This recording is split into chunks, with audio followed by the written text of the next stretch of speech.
Thank you for being here. Welcome back to the Disturbing Illusion channel. Pretty much the only channel on the internet that covers this kind of news through the lens of individual liberties, 100% pure freedom.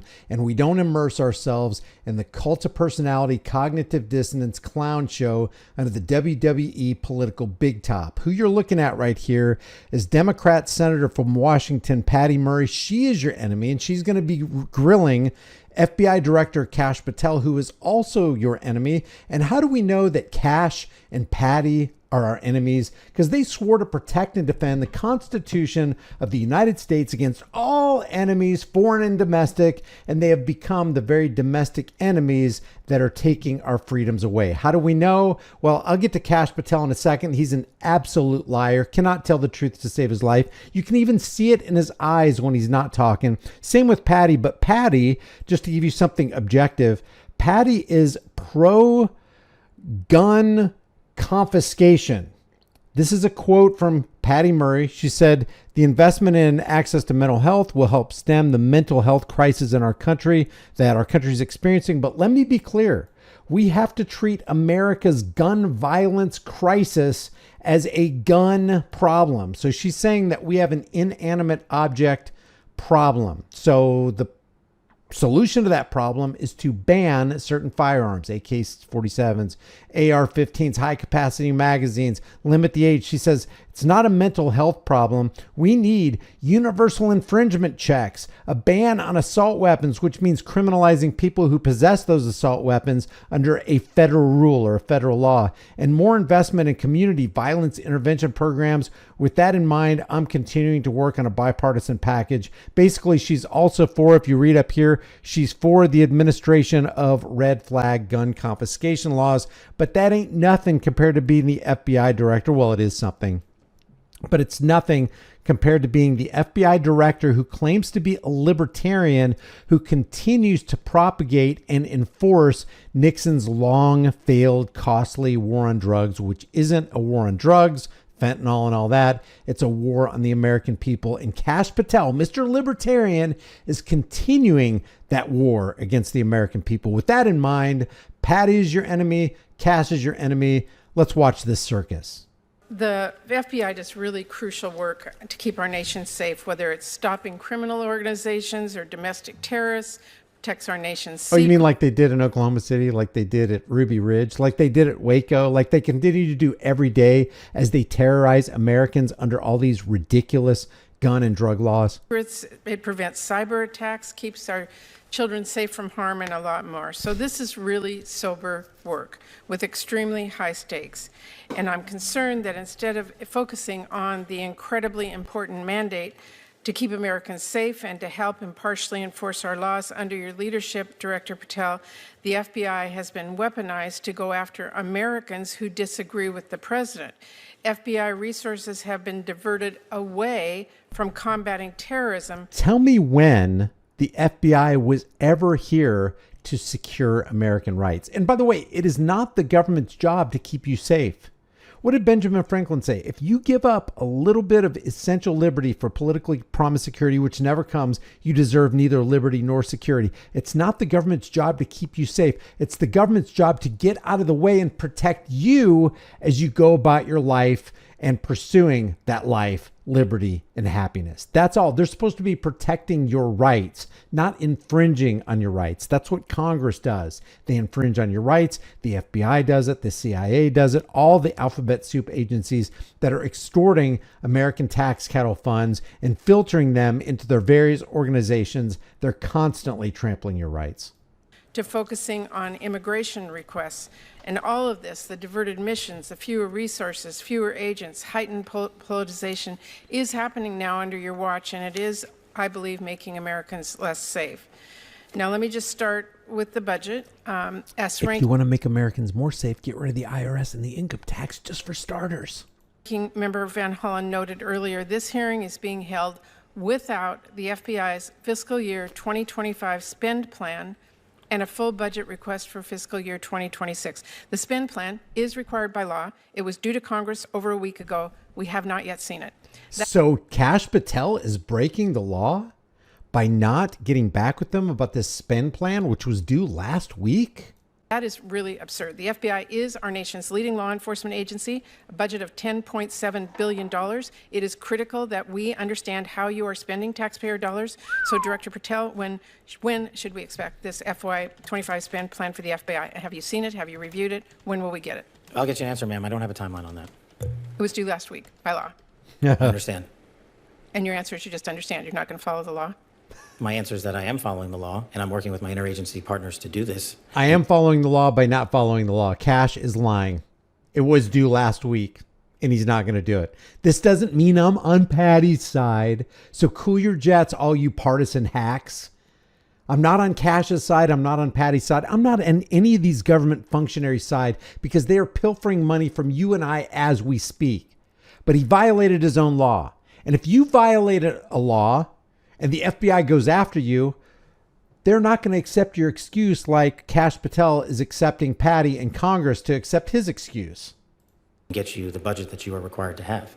And you have no timeline? No. Well, we also need a full budget request, not a single paragraph full of wild talking points that we saw with the skinny budget proposal. We're now having a budget hearing without a budget request. So, Director Patel, where is the FY 2026 budget request for the FBI? It's being worked on, ma'am. Have you reviewed it? Have you approved it? Not yet. When will we get it? As soon as I can get it from my interagency partners and get it approved. 6 months from now?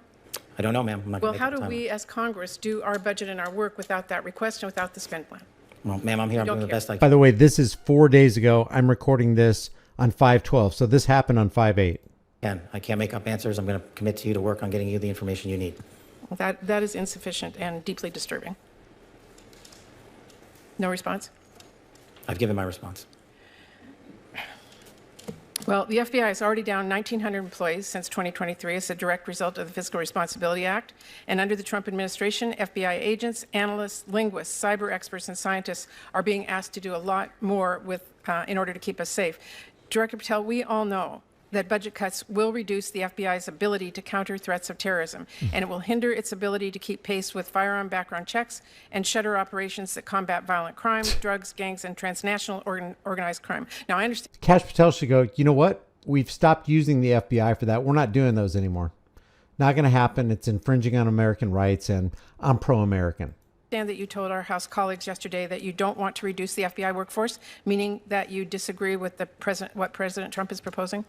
No, I agree that we can sustain the mission with the proposed budget, and I agree with the budget. And as I said yesterday, I believe that what I said was I can do more with more.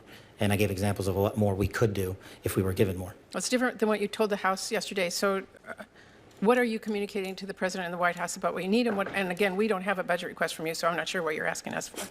Let me just tell you, he ended up turning it in. And according to this, days later, he turned it in.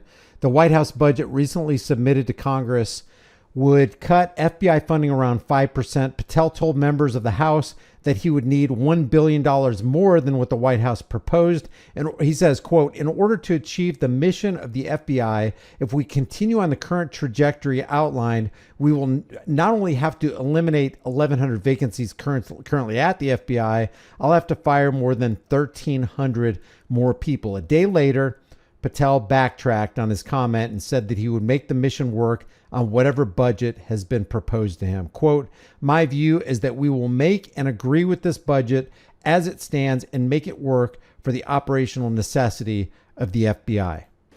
I'm not asking you for anything at this time. You can operate without a budget? I never said that. Well, this is unprecedented. Okay, well, let me just go to another topic since you're not going to answer that. The FBI partners with state, local, and tribal law enforcement organizations. They provide critical intelligence and operational capabilities to combat violent crime and gangs and terrorist threats, fentanyl trafficking, challenges that our local communities really can't face alone.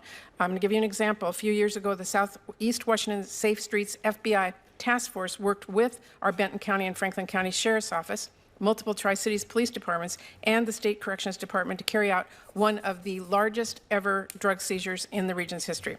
Now we've got an administration already cutting more than $800 million in assistance in 2025 to local law enforcement organizations while proposing a $500 million cut for the FBI. Director Patel, can you explain to this committee how cutting resources for our local law enforcement partner agencies the FBI relies on to help your bureau keep safe. How do you expect the FBI and local law enforcement to do more without those significant resources they need? The FBI will continue to do what it does, which is work with embedded state and local law enforcement officers in our Joint Terrorism Task Force, in our Safe Streets Task Force, in our gang task forces. Those are a priority. Those billets have been maintained. Those billets have not been reduced. And with my reorientation, reprogramming that we've notified Congress to, you will see an augmentation in the field in every single state in this country. Well, again, we need to see the numbers and we need to see that budget from you. Let me ask you about the NICS system. The FBI is really on the front lines of keeping guns out of the hands of very dangerous criminals. Okay, remember, the NICS instant background check system would not exist if it weren't for the Second Amendment trampling NRA. We went over this in a video about Kalyan Noir the other day. I'll try to remember to leave a link in the description so you can take a look at it. But the NICS system is an infringement check system.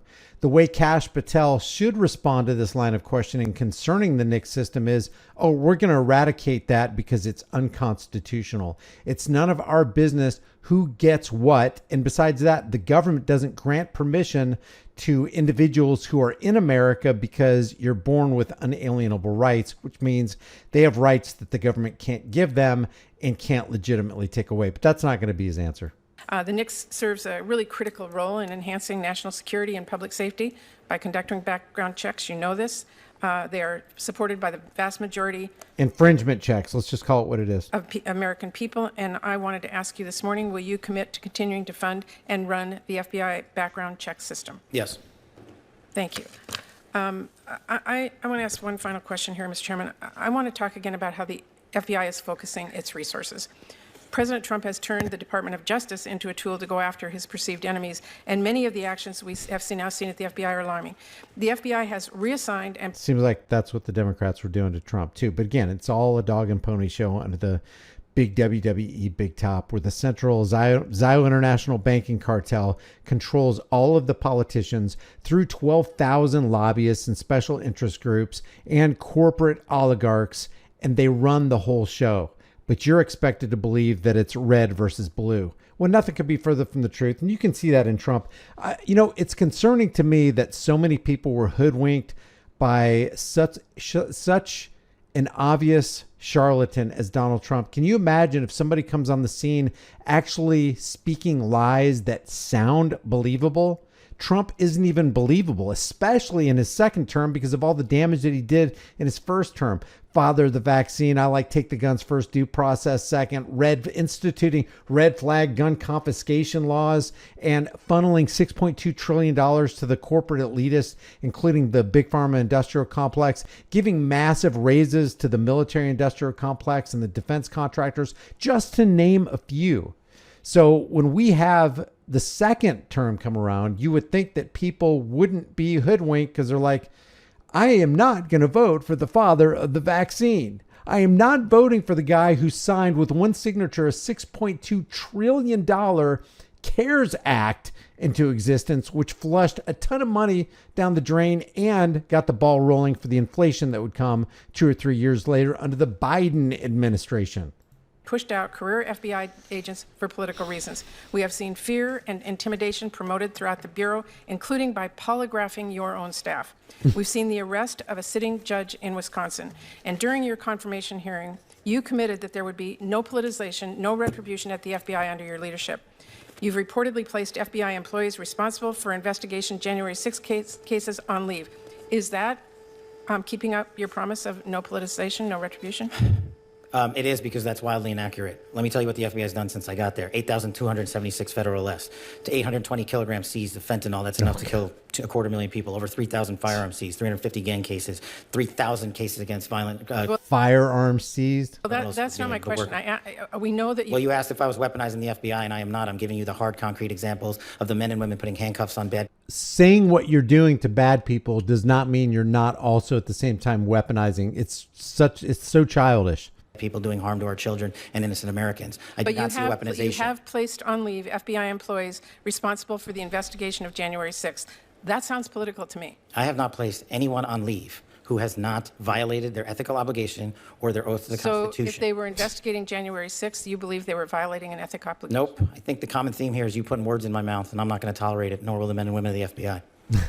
Well, you did place on leave an analyst responsible for investigating Russia's meddling in the 2016 election. Is that politicization? Is that retribution? No, not if she broke the law or the ethical guidelines. I don't know which case you're talking about, but that's the standard. And we will hold ourselves inwardly accountable. And we will not be strayed from our mission because people think we are politicizing the Bureau. If you want to talk about someone who was attacked by a weaponized Bureau, you're looking at him. And now he's the director of the FBI and he's cleaning it up. Well, I would just say to everyone who's listening that the FBI needs to be focused on its mission to keep the entire country safe. It should not be weaponized for partisan political gain. Thank you. Did you know that the FBI is keeping you safe? Kash is a liar. Patty's a liar. Welcome to the disturbing illusion under the WWE Big Top. If you like these videos, maybe you'll like some of my others, check them out. If you want to support this channel, you can do it for free by liking this video right now, sharing it with everybody you know, subscribing to the channel, and hitting the bell notification icon. If you want, grab a shirt, become a channel member, but more importantly, understand that your freedoms matter and government is here to take them away. See you in the next video.